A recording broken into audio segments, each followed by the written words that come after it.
ദൈവനാമം മഹത്വപ്പെടട്ടെ. ഫിലിപ്പിയ ലേഖനം 1 അധ്യായം 9 മുതൽ 11 വരെയുള്ള ഭാഗങ്ങളിലെ ആത്മീയ വളർച്ചയ്ക്ക് വേണ്ടിയുള്ള പ്രാർത്ഥനയിൽ രണ്ടാമതായി ഭേദാഭേദങ്ങളെ വിവേചിക്കണമെന്ന് അപ്പോസ്തലൻ കൽപ്പിക്കുന്നു.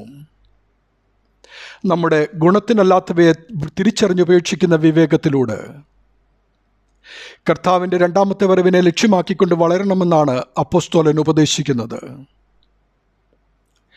ഇതിനുള്ള ശക്തി ഓരോ മനുഷ്യനും സ്വന്തമായല്ല, ക്രിസ്തുവിനോടുള്ള ഐക്യജീവിതത്തിൽ ക്രിസ്തുവിൻ്റെ സ്വഭാവങ്ങളെ അനുദിന ജീവിതത്തിൽ യാഥാർത്ഥ്യീകരിക്കുന്നത് വഴിയും ക്രിസ്തുവിൽ നിന്നും അദൃശ്യമായ കൃപ ലഭിക്കുന്നതിലൂടെയുമാണ് ലഭ്യമാകുന്നത്. വിശുദ്ധന്മാരുടെ എല്ലാ സ്വഭാവവും ദൈവിക സ്വഭാവത്തിൻ്റെ സാക്ഷ്യവും രക്ഷാപ്രവർത്തനത്തിൻ്റെ ഫലവുമാണ്. ദൈവമഹത്വവും പുകഴ്ചയുമാണ് പൗലോസിൻ്റെ വീക്ഷണത്തിൽ എല്ലാ മാനുഷിക വ്യാപാരങ്ങളുടെയും ആത്യന്തിക ലക്ഷ്യം. വിശുദ്ധ കുർബാന അതിനുള്ള മുഖാന്തരമായി സഭ അനുഷ്ഠിക്കുന്നു.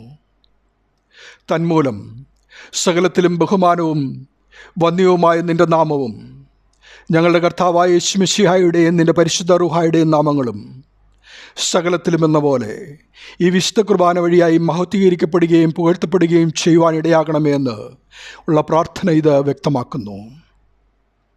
ഫിലിപ്പിയർക്ക് വിവേചനാശക്തി ലഭിക്കുന്നതിനും നീതിയുടെ ഫലങ്ങളാൽ അവർ നിറഞ്ഞു വരുന്നതിനുമാണ് പൗലോസ് അവർക്ക് വേണ്ടി പ്രാർത്ഥിക്കുന്നത്.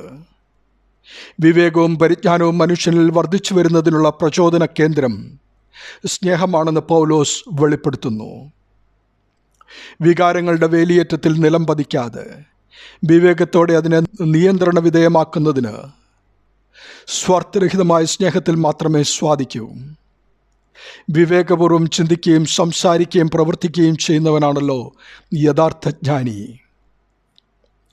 സ്വന്തം മഹത്വത്തിനും പുകഴ്ചയ്ക്കുമായി പ്രവർത്തിക്കുമ്പോൾ നമുക്ക് വിവേചനാശക്തിയും ക്ഷമയും സ്നേഹവും നഷ്ടപ്പെടും.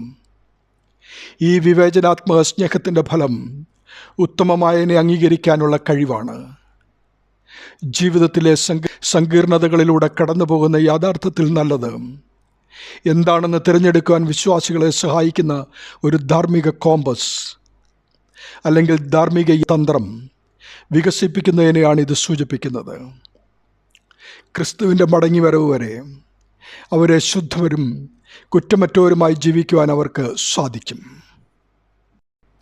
പ്രിയമുള്ളവരെ, മറ്റുള്ളവരുടെ കണ്ണിലെ കരട് നോക്കാതെ നമ്മുടെ സ്വന്തം കണ്ണിലെ കോലെടുത്തുകൊണ്ട് ക്രിസ്തുവിൻ്റെ നാളിലേക്ക് നിർമ്മലന്മാരും ഇടർച്ചയില്ലാത്തവരുമായി ദൈവത്തിൻ്റെ മഹത്വത്തിനും പുകഴ്ചയ്ക്കുമായിട്ട് യേശുക്രിസ്തുവിനാൽ നീതി എന്ന ഫലം നിറഞ്ഞവരായി ജീവിക്കുവാൻ നമുക്ക് സാധിക്കണമെന്ന് അപ്പോസ്തലൻ ഫിലിപ്പിയർക്ക് വേണ്ടി പ്രാർത്ഥിക്കുമ്പോൾ ഈ അനുഗ്രഹം നമുക്കും ലഭിക്കുവാൻ ക്രിസ്തുവിൽ എളിമപ്പെട്ടുകൊണ്ട് അന്യോന്യം പ്രാർത്ഥിക്കുകയും ക്രിസ്തുവിൽ പരസ്പരം സ്നേഹിക്കുകയും ചെയ്യാം. ഉടയവൻ നമ്മുടെ പ്രാർത്ഥന സ്വീകരിക്കത്തക്കവണ്ണം അത് അനുതാപത്തോടുകൂടിയാകട്ടെ. നിർമ്മലരിൽ കനിയുന്ന ദേവ, ഞങ്ങൾക്ക് നിർമ്മല ഹൃദയം നൽകിയിടണമേ എന്ന് അനുതാപത്തോടുകൂടി അപേക്ഷിക്കാം. ദൈവനാമം മഹത്വപ്പെടട്ടെ. ആമേൻ.